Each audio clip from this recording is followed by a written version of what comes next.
In today's video, I'm going to teach you how to add a custom domain on Payhip.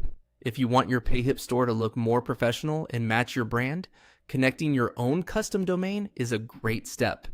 Instead of using the default store address, you can point your own domain to your Payhip storefront and give customers a cleaner, more polished experience. To begin, go to your Payhip dashboard. This is the main area where you manage your store, products, and settings.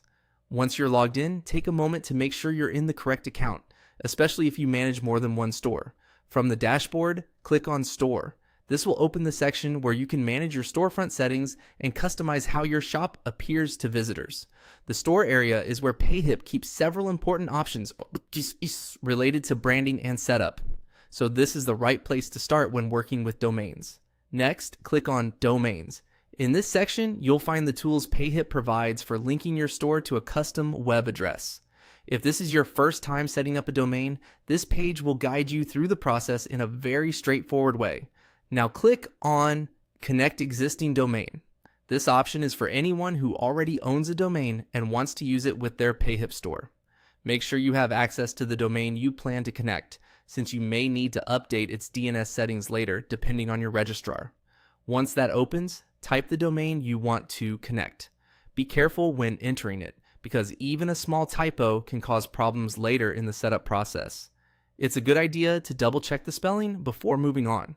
Also, make sure you're entering the exact domain you want customers to visit, such as your main store domain or a specific subdomain, depending on how you plan to use it.